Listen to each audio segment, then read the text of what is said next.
All right, so let's go over some of the latest highlights, and then we'll get to questions from the audience. We've got a big backlog of questions. Everybody's hungering for your commentary about this and that. We just had Victory Day. You weren't at Victory Day itself, but you went to rehearsal. That was a tricky security move, right? Well, it's also an access move. I mean, to be honest, as of May 7th, it is.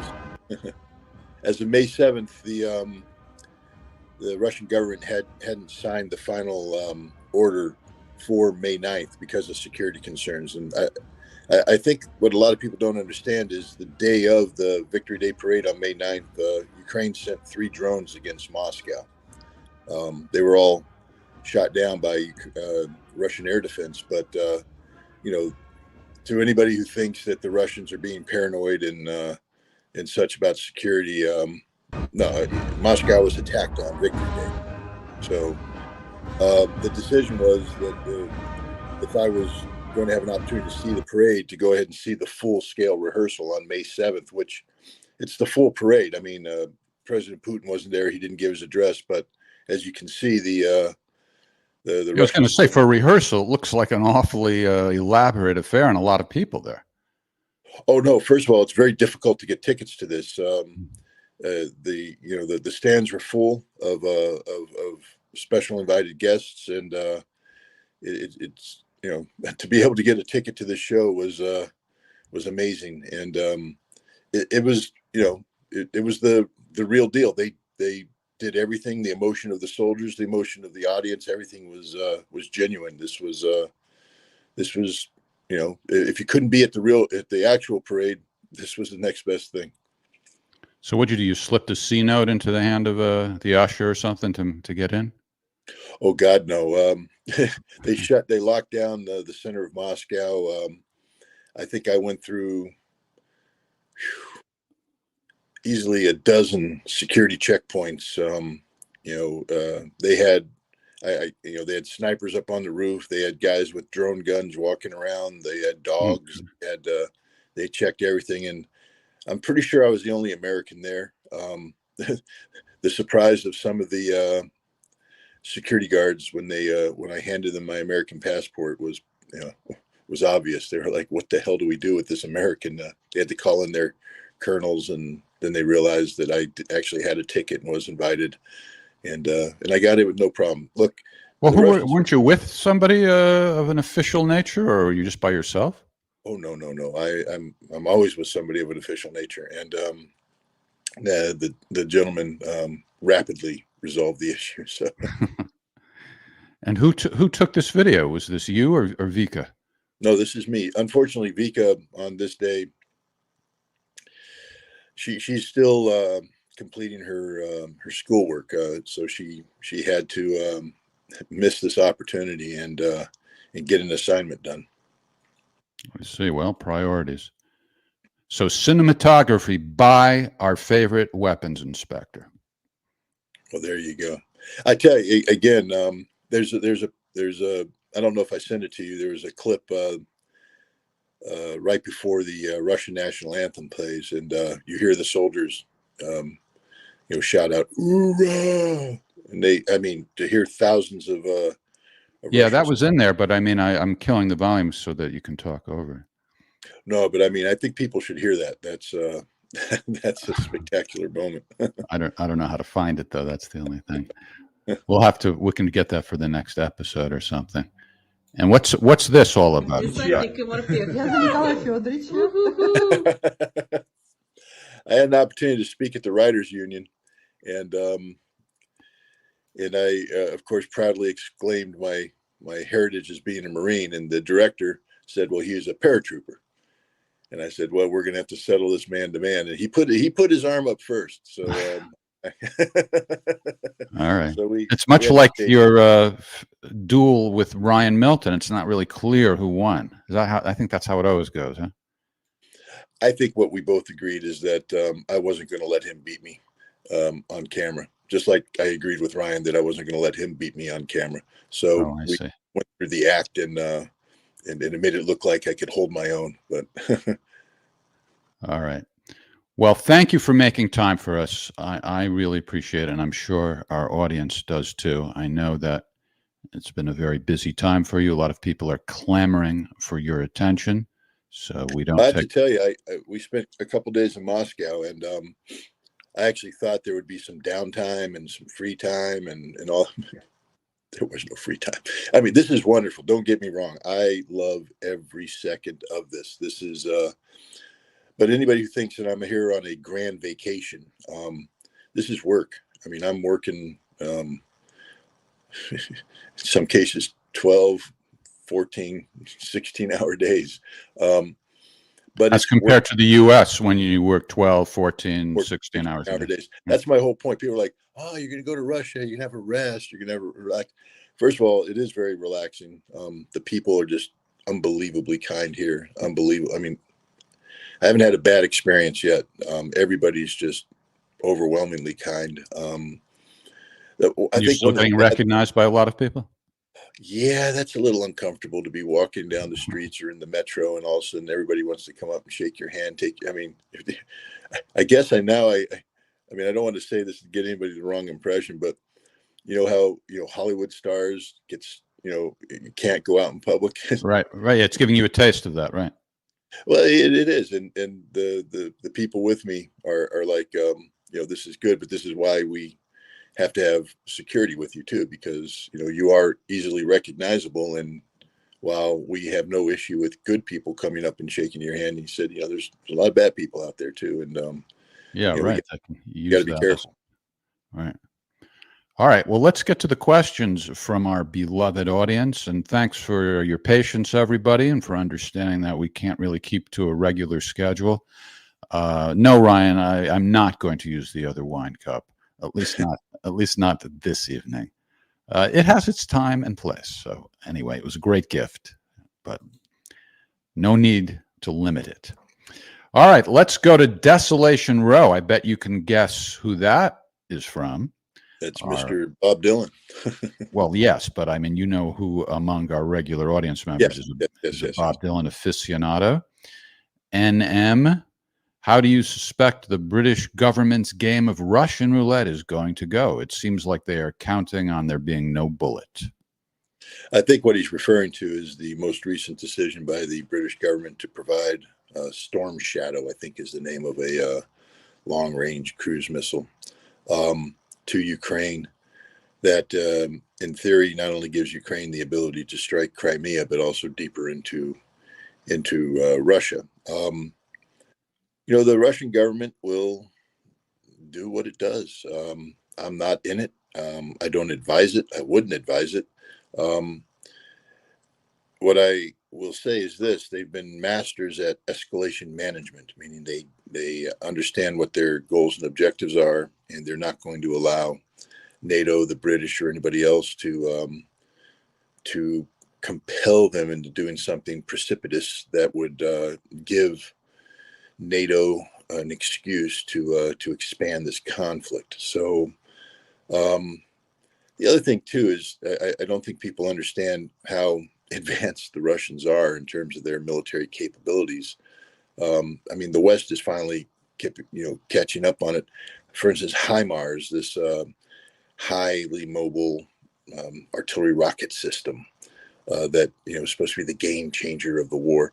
Russia solved it. They've adapted tactically to remove targets of opportunity, and then they've deployed um, capabilities to shoot down. The vast majority of the HIMARS rockets that are shot are fired by the Ukrainians, or either shot down by the Russians or jammed by the Russians, so that they go stupid and they don't go to where they're supposed to go. Yes, one or two get through, and there's tragic consequences for that. This is war. It's even more tragic when the Ukrainians fire them on civilian targets, and I don't think the American audience understands that every day. The Ukrainians are deliberately attacking civilian targets where there's zero military, there's no military equipment there, nothing going on. They're attacking markets, they're attacking schools, they're attacking hospitals, and these are deliberate targets. They're firing weapon systems that are of high precision. They're receiving intelligence from the United States about, the targets in the areas, and they're deliberately picking targets that are of civilian nature because, from the Ukrainian perspective, while the Russians call this a special military operation, the Ukrainian government views Donetsk and Lugansk as breakaway separatists. They call them terrorists. This is part of an extension of what they call an anti-terrorist operation. And so they view all the citizens of Lugansk and Donetsk, of the Donbass, as terrorists. And so they're striking them indiscriminately. It's a huge breach of international law, of the laws of war. But you don't see the International Criminal Court demanding, that to put Zelensky in prison. He's a true war criminal, and so is Zelensky, and so is every Ukrainian official involved in the ongoing targeting of Russian civilians in this area. But that's just part of the West's hypocrisy, Odious. odious behavior. Fu from Chicago. What's your view of Chaz Freeman? He thinks a war between the U.S. and China over Taiwan is likely, but also thinks Taiwan will end up as another Vietnam or Afghanistan for the U.S. Well, first of all, I know Chaz Freeman. I respect Chaz Freeman. He was the ambassador to Saudi Arabia when I was involved in Desert Storm. And he and I are both on the advisory board of Energy Intelligence. And we just did a board meeting before I left for Russia. I have the highest regard for his analysis. If he thinks that there's a war between the U.S. and China likely, I would not discount that possibility. I'd like to believe that the Chinese understand that that's not in anybody's best interest. And so I don't think the Chinese are pushing for a war. I think what Chaz Freeman is doing is looking at the inadequacies of U.S. policy, the inconsistencies of U.S. policy, and the over-reliance by the U.S. on military means to implement its China policy. And I think he's discouraged by this, meaning that he sees the probable outcome being war. I agree with just about everything. My only wild card I'd throw in there is that there's an election in November of 2024 in Taiwan, where the opposition party, Kuomintang Party, is more than likely to win the national election, and they are more inclined to seek a peaceful resolution to this issue with China than the current government. So, the United States is doubling down on stupid in terms of continuing to support the Taiwanese government in a manner that makes it appear that they are seeking de facto independence from China. If they win the election and continue to go down this route, then I think war is inevitable. And what Chaz Freeman says is that this won't end well. The United States will be trapped in a conflict it can't win, like Vietnam, like Afghanistan, and ultimately we will be compelled to depart the area, leaving behind a destroyed nation like Ukraine. Our next question comes from a Happy Rusky in Novosibirsk. I think that might be close to the correct pronunciation. I hope so. How is depleted uranium going to be cleaned up in the world's breadbasket of Ukraine? They already got Chernobyl. Ukraine does not need this, and I can't see a solution to curing the contamination. No, unfortunately, once like any toxic dust, because that's what we're talking about here, the depleted uranium that's in the anti-tank round that's been provided by the United Kingdom to the Ukrainian military that's being used in the Challenger 2 tanks. First of all, the Challenger 2 tanks haven't been engaged in combat operations, so to the best of my knowledge, no rounds have been fired as of yet. The other good news is I think there's only 14 Challenger 2 tanks, and their survivability on the battlefield is nil. So once they get engaged, they'll be destroyed. As the Russians like to remind everybody, the Challenger 2 burns just as well as any other Ukrainian tank. They're ready to confront this system and destroy it. But if it fires a depleted uranium round and it hits a target, then the depleted uranium will vaporize. It'll be turned into dust particles, and those dust particles will contaminate the air and soil in the area. And I mean, the only way to rectify that situation is to literally scrape the soil into barrels and treat it as hazardous waste. The good news is there's only 14 tanks, so there's a limited amount of ammunition that they can fire. The bad news is once they fire it, the contamination's there forever unless it's mitigated again by physical removal. So that's the problem. That's why depleted uranium should not be allowed to be used as a weapon. And shame on the United Kingdom for providing these shells to the Ukrainians. That phrase escalation management has been coming up lately. Axel O in Finland asks, when does escalation management turn into just being a bitch to the West? When you lose. I mean, if you escalation management yourself into defeat, then you're the West's bitch. If that's the term one to use. But the only person getting bitch slapped around here is Zelensky and the Ukrainians. So escalation management is the smartest thing in the world. The Russians, they have their eye on the ball. Remember, before this war started, all Russia wanted was a new European. Actually, all Russia wanted was peace with Ukraine. That's what the Minsk Accord was. 8 years they asked the West, they asked Ukraine, all you have to do is implement Minsk, which they had promised to do when they signed it. So Russia wanted peace. If you want to call that being someone's bitch, that's your opinion. I think that's called sound practice. Although today, Putin has said that his great mistake was not in 2014, not ending this, he had around 10,000 Ukrainian troops surrounded. He could have killed them all, but he chose to go down the path towards peace. For 8 years, they tried.